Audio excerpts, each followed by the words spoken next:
நடிகர் ரவிமோகன் அவருடைய வீட்டில் வேலை பார்க்கக்கூடிய பணிப்பெண்ணையும் அவங்களுடைய மகனையும் அவருடைய வீட்டில் சிறைப்பிடிச்சு வச்சிருக்கிறதா ஒரு மிகப்பெரிய ஒரு பகீரான ஒரு விஷயம் தெரிய வந்திருக்குது. இந்த விஷயத்த வெளியில கேட்ட பலருமே ரொம்பவே அதிர்ச்சிக்குள்ளாக இருக்கிறாங்க. நடிகர் ரவிமோகனுடைய வீடு சென்னை நீலாங்கரையில தான் பாத்தீங்கன்னா இருக்கு. அங்க அவருடைய வீட்டில் பாத்தீங்கன்னா சில பணிப்பெண்களை நியமிச்சு இருக்கிறாரு. ஆனா அங்க வேலை செய்யற பணிப்பெண்கள் இரவு 8 மணி ஆகியுமே அவங்க யாருமே வீடு திரும்பல. அதனால அந்த பணிப்பெண்கள்ல ஒருவருடைய கணவர் பாத்தீங்கன்னா நேரா ரவிமோகன் அவர்களுடைய வீட்டுக்கு போயிருக்கிறாங்க.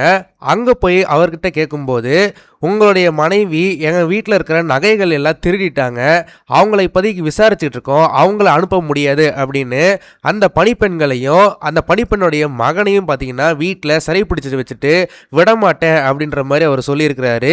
இந்த விஷயத்தை கேட்டு அதிர்ச்சியான அந்த கணவரும் பார்த்தீங்கன்னா அதுக்கு அடுத்தது போலீஸ் ஸ்டேஷன்ல அவர் கம்ப்ளைண்ட் பண்ணியிருக்கிறாரு. விஷயத்தை கேள்விப்பட்ட போலீஸ்காரங்களுமே நேரடியா ரவிமோகன் அவருடைய வீட்டுக்கு வந்து அவர்கிட்ட பேசி, இந்த மாதிரி யாராச்சும் உங்க வீட்டில் நகைகளை திருடி வச்சுட்டாங்கன்னா அவங்கள நீங்களே சிறைப்பிடிச்சு விசாரிக்க கூடாது, முறைப்படி எங்க கிட்ட கம்ப்ளைண்ட் பண்ணீங்கன்னா நாங்க விசாரிச்சு உண்மைகளை கண்டறிவோம், நீங்க பண்ணியிருக்கிறது மிகப்பெரிய ஒரு தப்பு அப்படின்ற மாதிரி அவங்க ரவிமோகன் அவர்கள்கிட்ட சொல்லியிருக்கிறாங்க.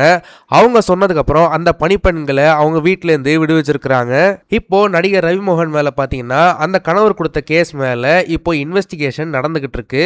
இந்த விஷயத்தை கேள்விப்பட்ட ரவிமோகன் அவருடைய ஃபேன்ஸ் நிறைய பேர் இப்பதான் அவர் கொஞ்சம் கொஞ்சமா பழைய கஷ்டங்கள்ல இருந்து மீண்டு வந்துட்டு இருக்கிறாரு, அதுக்குள்ள இவரே இந்த மாதிரி சர்ச்சைகள்ல சிக்கிட்டு இருக்கிறாரு அப்படின்ற மாதிரி சோசியல் மீடியால பேசிட்டு வராங்க.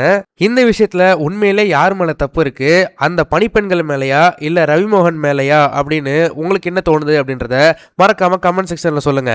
இந்த வீடியோ உங்களுக்கு பிடிச்சிருந்தா மறக்காம லைக் பண்ணுங்க, ஷேர் பண்ணுங்க. இதே மாதிரி தொடர்ந்து நிறைய இன்ட்ரெஸ்டிங்கான வீடியோஸ் பார்க்க வீட்டாக்கிஸ் சேனலை சப்ஸ்கிரைப் பண்ணுங்க.